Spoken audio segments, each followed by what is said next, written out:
Hello दोस्तों, क्या हाल चाल। So welcome back to your beautiful सा प्यारा से चैनल फैंटेसी ऑफ मैथमेटिक्स में। और आज हम फिर से कम बैक किए हैं इस जो मैथ की पाठशाला के सीरीज में। तो वेलकम से इस मैथ्स की पाठशाला का जो सीरीज है इसमें। तो आज हम इसमें पहले की तरह सेम एज बिफोर हम फिर से मुझे जो क्वेरी आता है उसको सॉल्व करने के बाद उसका हल मिलने के बाद आपसे शेयर करते हैं। और सेम तरीके से आज भी वही काम करूंगा। तो क्या हुआ था कि थोड़ी दिन पहले 2-3 दिन पहले मैं और मेरा दोस्त हमेशा जैसे दोस्त बात होता है तो ऐसे बात हो रहा था मैसेजिंग पे, ऐसे व्हाट्सएप पे। तो उसने उसके एक क्वेरी बताया था कि भैया ये जो फिगर है, तो वो मुझे हम फ्रीक्वेंटली से बात करते थे तो ऐसे बोला कि ये जो एक क्या है, ये कोण है, ये जो एंगल है ना, ये सेंटर है कोण का, जो बेस है कोण का बेस तो एक सर्कुलर शेप है। और सर्कल का जो आपका क्या है सेंटर है, इसको अगर कोण के एकदम ये जो वर्टेक्स है इसमें जोड़ेंगे तो ये जो लाइन होता है ना, ये और इसका रेडियस जो है सर्कुलर शेप का, इन दोनों आपस में क्या है एक 90 डिग्री एंगल बनाता है। ठीक है, तो इस 90 डिग्री एंगल मतलब ये एंगल क्या है 90 डिग्री। और यहाँ पर ये जो एंगल है ना, ये एंगल क्या है भैया, हमने एक चीज़ पढ़ा था छोटे क्लासेस में जब हम ज्योमेट्री से मतलब मुलाकात हुआ था, तब हम जाने थे कि जो प्रॉपर्टीज या जो थ्योरम्स था छोटे 9th-10th में कि सर्कल का, उसमें सर्कल का जो रेडियस है, कोई भी एक सर्कल में जो रेडियस है वो उस पॉइंट पे रेडियस जिस पॉइंट पे वो पेरीमीटर को सर्कमफेरेंस को टच करता है, उसी पॉइंट पे जो टेंजेंट खींचते हैं ये दोनों एक दूसरे के परपेंडिकुलर होते हैं। तो वही थ्योरम से अगर कोई लोग मैं अगर बोल दूं कि यहाँ पर ये है रेडियस और ये रेडियस सर्कमफेरेंस को जिस पॉइंट पे टच करता है उसी पॉइंट में अगर इसको मैं एक्सटेंड कर दूं तो इसी पॉइंट पे ये जो लाइन है ये क्या है, एक टेंजेंट बन जा रहा है इस पॉइंट पे, इस सर्कुलर शेप का। तो क्या एक रेडियस और टेंजेंट ये दोनों परपेंडिकुलर होते हैं। इस थ्योरम से हम क्या बोल सकते हैं, दिस एंगल इज 90 डिग्री। क्या बोल सकते हैं, इज दिस एंगल 90 डिग्री और नॉट। तो हमारा क्वेश्चन अराइज हुआ था वो हमारे दोस्त का। तो दोनों पहले द फर्स्ट साइड मुझे भी ऐसा लगा कि भाई भैया ये तो ऐसा ही हो रहा है कि रेडियस और टेंजेंट तो परपेंडिकुलर है, मतलब हाँ ये 90 डिग्री होगा। लेकिन प्रॉब्लम वहां पर नहीं था, प्रॉब्लम था यहाँ पर। ये तो एक पूरा जो ट्राइंगल था, इस ट्राइंगल में देखो ये तो 90 डिग्री था ही, उसके बाद ये रेडियस था और ये टेंजेंट था। ठीक है, तो ये एंगल क्या होना था, ये दोनों परपेंडिकुलरिटी के लिए 90 डिग्री होना था, ये 90 डिग्री था। तो भैया और एक चीज़, हमने जब जियोमेट्रिकल शेप से मतलब हमारा मुलाकात पहले बार हुआ था तो हम जब ट्राइंगल सीखा था तो ट्राइंगल का एक जो प्रॉपर्टी हुआ था कि जो sum of all the three angles of a triangle, कि हर एक ट्राइंगल का हर एक जो एंगल है, एक ट्राइंगल में 3 जो एंगल्स होता है, तीनों को अगर हम जोड़ेंगे तो हमें 180 डिग्री मिलता है।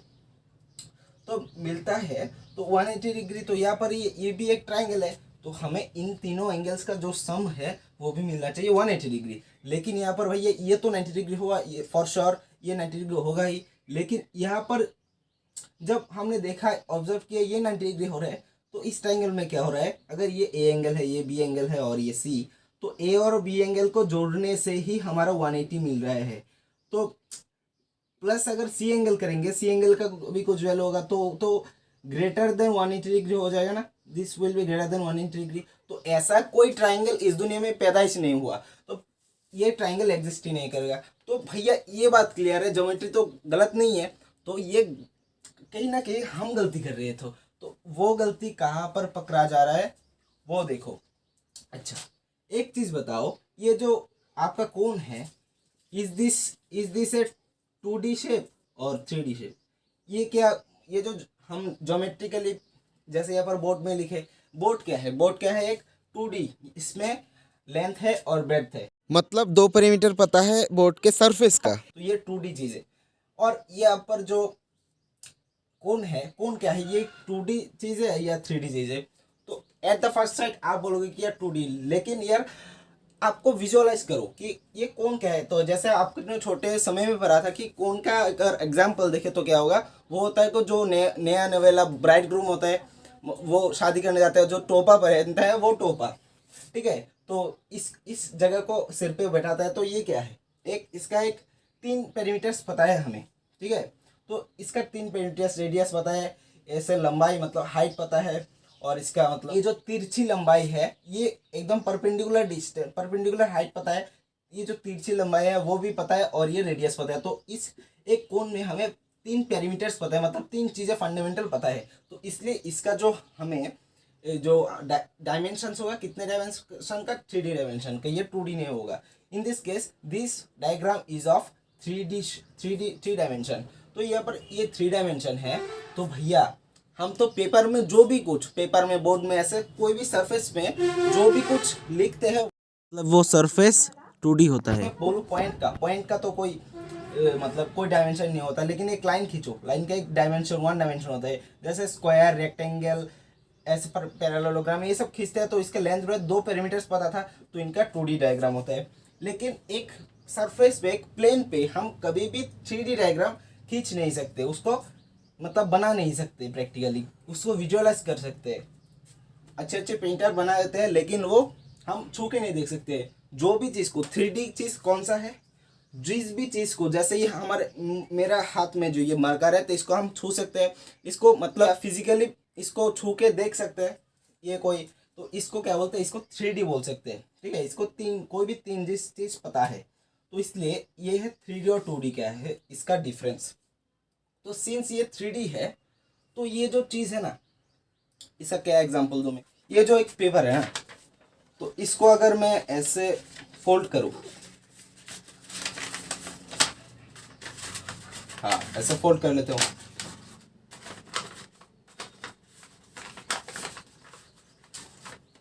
तो ये जो चीज़ बना है, ये पूरा, ये कोण का हम एग्जांपल समझ सकते हैं। ठीक है, ये पूरी तरीके से नहीं हुआ, क्योंकि यहाँ पर ये चीज़ अगर यहाँ से हम काट लेते हैं, यहाँ से अगर ऐसे काट लेते हैं, ठीक है, तो यहाँ से अगर इतना चीज़ ना होता ना, तो ये जो शेप होता वो नीचे वाला एकदम सर्कुलर शेप होता। हाँ, तो इसको करने की कोशिश करते हैं। तो ये लगभग आप विजुअलाइज करो, विजुअलाइजेशन पावर का इस्तेमाल करके इसको देखो। तो ये एक कोण का तरह, तो ये कोण क्या है, हम हाथ से प्रैक्टिकली हाथ से पकड़ के इसको फील कर सकते हैं, विजुअलाइज देख सकते हैं। तो ये क्या है, इसका हम तिरछा लंबाई देख सकते हैं, और ये परपेंडिकुलर हाइट भी है, तो 2 पैरामीटर्स, और एक है ये जो सर्कुलर शेप है, इसमें रेडियस, 3 पैरामीटर्स पता है। तो ये 3D चीज़ है। ये है हमने ज्योमेट्रिकली या मैथमेटिकली हमने इसका चीज़ बताया, डेफिनेशन बताया। लेकिन जो कुछ भी चीज़ ये हाथ से पकड़ सकते हैं, ये बोर्ड का जो सरफेस है वो 2D है, लेकिन ये जो पूरा बोर्ड है इसको हम हाथ से पकड़ के ऐसे उठा सकते हैं, फील कर सकते हैं हाथ से, ये एक हार्ड चीज़ है। तो इसको हम 3D चीज़ है। तो ये जो चीज़ है, यहाँ पर ये जो यहाँ पर था, ये जो गोल शेप था वो था ये, ठीक है ना। तो इसमें क्या होता था, यहाँ से इतना तक रेडियस, और इस रेडियस का इसी जो एरिया है इसको अगर डॉटेड लाइन से बनाया था, तो इस पॉइंट पे ये रेडियस था यहाँ से यहाँ, ठीक है, यहाँ से यहाँ तक, और ये जो पॉइंट था उसी में अगर इस सरफेस को बनाओ तो ये सरफेस एक टेंजेंट बन जाता है। ठीक है, और टेंजेंट का डेफिनेशन क्या है वो चीज़ पता चलना चाहिए। टेंजेंट एक लाइन भी हो सकता है, स्ट्रेट लाइन भी हो सकता है, और प्लेन भी हो सकता है। प्लेन मतलब सरफेस। तो कोई भी प्लेन या लाइन टेंजेंट तभी बनेगा जब वो कोई कर्व को, मतलब वक्र को, कोई कर्व को अगर एक पॉइंट पे टच करे, सिर्फ एक ही पॉइंट पे, एक से ज़्यादा हो तो वो टेंजेंट नहीं रहेगा, वो कुछ और बन जाएगा। ठीक है, तो यहाँ पर अभी इसका काम खत्म। तो यहाँ पर ये जो पॉइंट है, इसमें ये जो चीज़ हमें टेंजेंट की तरह विजुअलाइज कर रहे हैं, ये प्रैक्टिकली क्या है, हम जब पेन पेपर से लिखते हैं तब हमें देख रहा है कि ये लाइन है, लेकिन प्रैक्टिकली क्या है, ये प्रैक्टिकली ये एक सरफेस है, ये कोई लाइन नहीं है। अगर ये इतना से यहाँ से यहाँ इतना लाइन है, तो ये जो सरफेस है इसको बनाया, तो यहाँ पर इस रेडियस इस पॉइंट पे सर्कमफरेंस को टच करता है, और ये सरफेस भी अगर बनाया तो इस पॉइंट पे टच करते हैं। तो तब हम इस सरफेस को हम यहाँ पर देख रहे हैं एज अ लाइन, जो हम टेंजेंट मान रहे हैं, लेकिन वो चीज़ नहीं है। क्या है ये जो मतलब कर्व जो एरिया है, कर्व जो ये प्लेन है, वो क्या है, एक 3D स्पेस है, मतलब एक प्लेन है। This is not a line, और प्लेन होने से भी वो टेंजेंट हो सकते हैं, लेकिन अगर सिर्फ एक ही पॉइंट पे टच करे, अगर इस सर्कल को अगर एक ही पॉइंट पे टच करें, लेकिन अगर हम इसको जूम आउट करके देखें, माइक्रोस्कोपिक लेवल पे देखें, तो यहाँ पर देखेंगे कि ये जो प्लेन है इस पर्टिकुलर पॉइंट यहाँ पर इतने से जगह में, एक थोड़ा अगर माइक्रोस्कोपिक लेवल पर अगर देखें तो ऐसा लगेगा।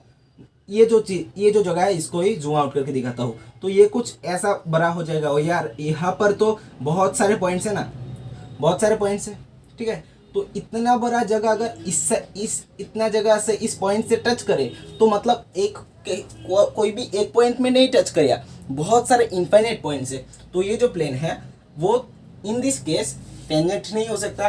और ये रेडियस है, ठीक है, लेकिन ये टेंजेंट नहीं है। क्यों? क्योंकि ये एक प्लेन है, और प्लेन होने के बावजूद भी ये एक पॉइंट पे इंटरसेक्ट नहीं कर रहा, तो ये मतलब टच नहीं कर रहा है एक पॉइंट पे, एक से ज़्यादा पॉइंट पे टच कर रहा है, तो ये क्या क्या होगा? टेंजेंट नहीं होगा। तो ये रेडियस है लेकिन ये टेंजेंट नहीं है, तो ये जो एंगल है वो 90 डिग्री नहीं होगा। तो ये ही था मेन चीज़। तो ये एट द फर्स्ट साइट आपको लगेगा कि भैया ये जो बंदा है कि बोल रहा है कि रेडियस है और टेंजेंट है, तो इन दोनों का जो इंटरसेक्शन है वो इन दोनों इंटरसेक्ट करेंगे और परपेंडिकुलर एक राइट एंगल बना देंगे 90 डिग्री। लेकिन थोड़ी देर बाद आप ही उस बंदे को बंदर बना दोगे रीनेम करके, ठीक है। तो वो चीज़ ना करना कि ये 90 डिग्री कैसे होगा, नहीं होगा। अगर ये टेंजेंट होता तभी, ये एक लाइन की तरह जब विजुअलाइज कर रहे हो, वो लाइन नहीं है, वो क्या है? एक प्लेन है, ठीक है। कैसे प्लेन है वो चीज़ हमने दिखा दिया है, जितना पॉसिबल उतना दिखा दिया। ये जो कर्व शेप है ना, कर्व प्लेन है ना, कर्व सरफेस, ये एक प्लेन है ना कि एक लाइन है। तो इसको जब बढ़ाए ना, तो इस पॉइंट पे, इस पॉइंट का बात करो तो इस पॉइंट पे ये जो कागज़ का चीज़ है, इस पॉइंट पे एक पॉइंट पे क्या इंटरसेक्ट करेगा अगर इसको बढ़ाओ? नहीं ना, क्योंकि अगर इस कागज़ में छोटे छोटे बहुत सारे पॉइंट है, एकदम का पास से देखो तो जूम आउट करके, तो इसीलिए ये जो अगर इसको बढ़ाए, ये लाइन, ये टेंजेंट नहीं होगा। और लाइन बोलना भी गलत है, ये लाइन नहीं है। जस्ट हमें हमारे कन्वीनियंस के लिए हम पेन पेपर पे लिख के इसको, इस डायग्राम को बनाते हैं क्वेश्चन को सॉल्व करने के लिए। बट ये ऐसा नहीं है, क्योंकि हम 3D चीज़ तो बना नहीं सकते, ठीक है। तो पहले एट द फर्स्ट साइट ये बनना क्या हतचकित हो गया था एकदम, क्या बोलूँ। तो उसने बोला कि हाउ इज इट पॉसिबल, कैसे ये संभव है? क्योंकि sum of all three angles of a triangle is 180 degree. तो मेरा भी टंग भी स्लिप करने लगा है ज़्यादा जल्दी बोलने के कारण। तो तीन एंगल को, एक ट्रायंगल के तीनों एंगल को जोड़ने से 180 आता है। लेकिन अगर ऐसा चीज़ हो, ये रेडियस और टेंजेंट के लिए 90 डिग्री हो जाए, तो दो एंगल को जोड़ने से 180 आता है। तो बाकी एंगल को तो छोड़ो, और इसी एंगल को भी जोड़ दे तो ये 180 से ज़्यादा हो जाएगा, जो कि इस यूनिवर्स में ऐसा कोई ट्रायंगल है नहीं। वो ट्रायंगल बनेगा ही नहीं, वो कुछ ऐसा शेप बन जाएगा। ये दोनों 90 डिग्री था, ठीक है। तो ये चीज़ कुछ ऐसा बन जाएगा, मतलब ये जो दोनों है ना, इन दोनों ये दोनों जो साइड है, ये कभी एक साथ नहीं जुड़ेगा, ये दूर दूर रहेगा, क्योंकि ये 90 कुछ ज़्यादा हो जाएगा, ट्रायंगल नहीं बन पाएगा। ये कुछ ऐसे जाएगा, अगर जोड़ दो तो एक चतुर्भुज या क्वाड्रिलेटरल बन जाएगा। कभी भी 180 हर एक, कोई भी एक पॉलीगॉन में हर एक एंगल को जोड़ने से अगर आपको मिलता है 180 से ज़्यादा, तो ये कोई मतलब ट्रायंगल में नहीं होगा, ये ट्रायंगल हो ही नहीं सकता, ठीक है। क्योंकि ट्रायंगल में हमेशा तीनों एंगल को जोड़ने से क्या मिलता है? 180 डिग्रीज, जहाँ पर ये नहीं हो सकता। तो इज दिस एंगल 90 डिग्री और नॉट? हाँ, ये आंसर ठीक है, not. This is not 90 degree, ठीक है, ये 90 डिग्री नहीं होगा। तो रेडियस ऑफ सर्कल, ये थ्योरम ठीक था, लेकिन यहाँ पर एप्लीकेबल नहीं होगा। क्यों? ये टेंजेंट नहीं था, ये एक सरफेस था। और सरफेस मतलब प्लेन होने से भी ये सरफेस या प्लेन बोले तो प्लेन होने से भी ये हो सकता था जो आपका टेंजेंट। लेकिन प्लेन को सिर्फ ये जो कर्व है, सर्कल को कर्व बोल सकते हैं, इस कर्व को सिर्फ एक ही पॉइंट पे इंटरसेक्ट करा है, जहाँ पर कि अगर हम इसको माइक्रोस्कोपिक लेवल का जूम आउट करके देखें तो बहुत सारे पॉइंट पे टच कर रहा था। तो ये नहीं होगा, तो एकदम क्लियर है, ठीक है। तो यही था आपका कंसेप्ट आज की मैथ्स की पाठशाला में। तो ये आपको कैसा लगा, ये बस बोलो कि और कुछ नहीं चाहिए था। मतलब मुझे जब भी कोई भी चीज़ नया दूसरों से मतलब पता चलता है, या खुद से पता चलता है। जैसे भी कोई भी नया चीज़ मैथमेटिक्स में पता चलता है और उसका सॉल्यूशन भी मिल जाता है तो आपसे शेयर करता हूँ। तो इसी बात के लिए अगर एक लाइक कर सकते हो तो कर दो, नहीं तो नहीं भैया, लेकिन शेयर ज़्यादा से ज़्यादा करना। लेकिन क्योंकि मुझे सब्सक्राइब और लाइक उससे कुछ फ़र्क नहीं मिलता, करो या ना करो वो आपके ऊपर डिपेंड है, ठीक है, आपके ऊपर डिपेंडेड। और लाइक और सब्सक्राइब वाला चीज़ हो इंडिपेंडेंट वेरिएबल, वो कर सकते हैं इंडिपेंडेंटली, बट डिपेंड करता है देखने के वाले व्यूअर्स के ऊपर। तो वो चीज़ नहीं चाहिए, जस्ट शेयर करो ज़्यादा से ज़्यादा। वही मेरा एक रिक्वेस्ट है कि हर एक लोग को ये पता चले और मैथ्स में ऐसे ही मज़ेदार चीज़ जानते रहे और उसको भी मैथ्स अच्छा लगे। तो ज़्यादा बातें ना करती ये बोलूँगा, तो घर पे बैठे पैदा करते या बड़े बुजुर्ग खेल रही है। तो कोविड-19 जो है ना वो ख़त्म नहीं है भैया, तो हर प्रिकॉशंस बजाय रखिए। मास्क जैसे पहले इस्तेमाल करते थे ऐसे ही करते रहिए, डिस्टेंस बजाय रखिए, 2 गज की दूरी और मास्क से ज़रूरी है। बहुत महत्वपूर्ण जो बात है ये याद रखना। तो आज के लिए इतना ही, take care, have a good day, जय हिंद, जय भारत।